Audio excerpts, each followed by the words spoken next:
Good afternoon, Professor. Sorry for the late notice.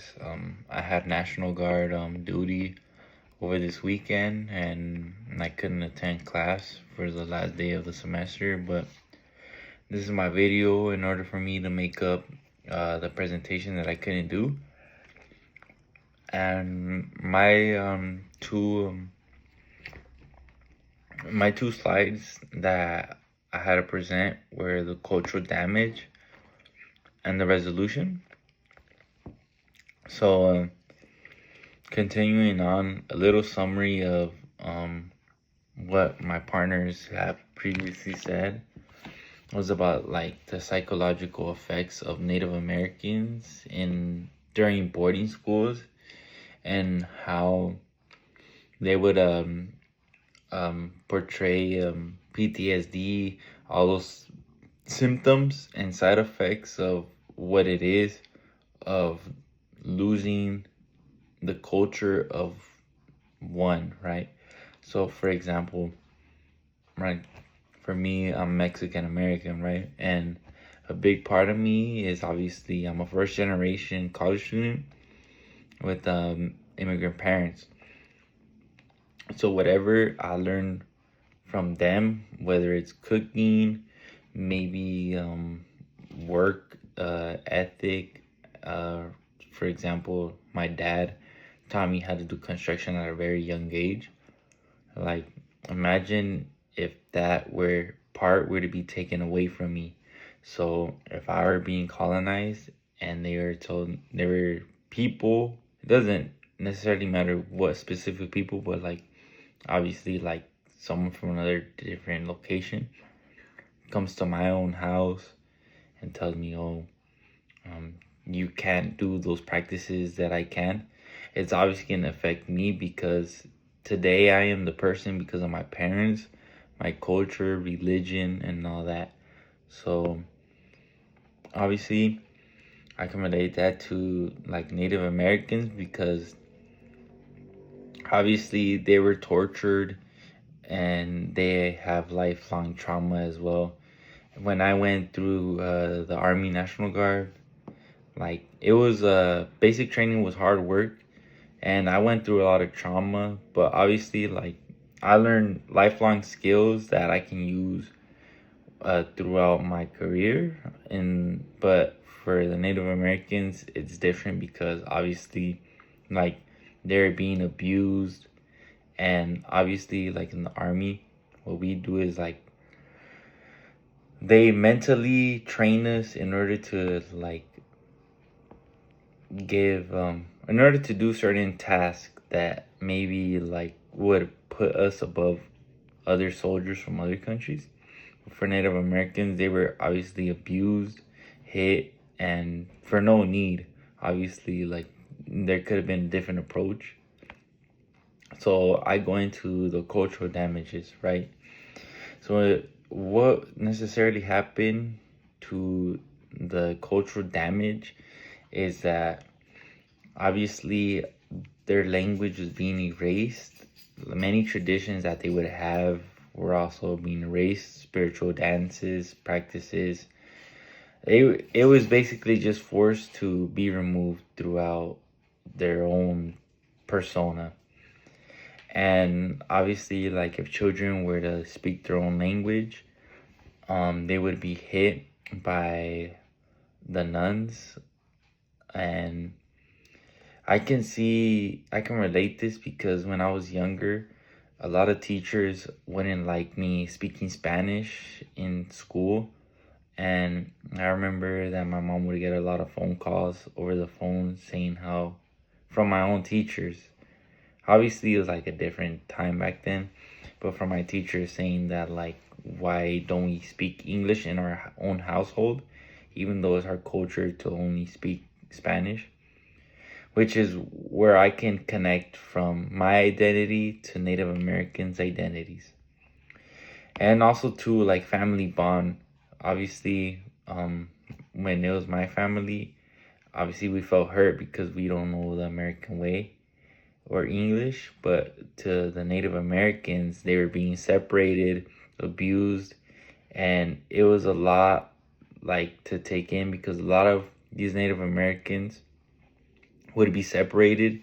And when I mean separated, they would go move them from one state to across the country state. Like, so they would be moved from, like, let's for example, like Kansas, and then the parents would be moved to, like, for say California. Obviously there's a huge distance, and they made it so that the kid can never find the parent, their parents, which is very cruel.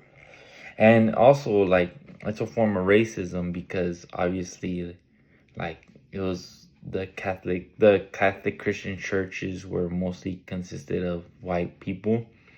So obviously they would have tried to, like, separate them in order for them to erase their whole culture. And for the resolutions, honestly, the best way that they could do this is just by always sticking together as a family, no matter what. Just try to spread the language, the traditions, spiritual practices that they all had. Like, for example, today, I feel like there is still, like, a strong presence of trying to spread what Native American history was. Mm. There's a lot of events, especially in California. It's very common, especially like in certain months of the year, where there's a lot of Native American pride history, like, throughout our current culture. And it also heals the cultures, because at the end of the day, America was built on immigrants. And I know, especially for my family, like, we gained a lot of new lessons learned from other cultures, especially since California is very diverse. And there's many spiritual practices that Native Americans use that even my family uses to this day. For my family, we like to practice with sage. And then every time, like, for example, when I'm deployed or going to these mm, military duties, my mom likes to always grab sage and rub it around me in order to have protection. And like I said, obviously Native Americans just had to reconnect with their own culture.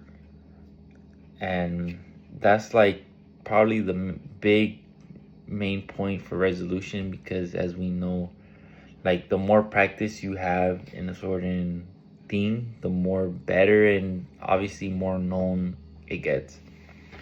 Also, too, people, not just Native Americans, but just in general, people who have the point of view that we have, obviously the government was wrong, and that they have to take accountability, either coming from apologies, even though sometimes apologies may not be enough. Obviously, like, when people say, "Oh, I'm sorry, I didn't mean to do that," like, obviously that's not enough. Obviously, through actions of the government, they can apologize, or maybe by giving back land, or to reform the education system for Native Americans. Especially nowadays, since social media is a big thing, like, obviously make it more mainstream that, we're trying to help out our own people, especially the ones who were here before us. And yeah, just to strengthen the identity. I know, like, for example, the Redskins, the football team, obviously, their name was removed from the NFL because for white supremacy, in quotations, like, it's racist. But in reality, a lot of Native American people actually love that name and love that team, because they felt represented not just in our country, but also in, like, the sports industry world. So these are, like, ways how they had cultural damage and resolutions. I know, well, for me, it's different, right? Um, I decided to make it longer just because, like, my group members weren't here. And I just wanted to say that, just thank you for the opportunity, allowing me to record myself. I just, I couldn't be there for, because of my Army National Guard service.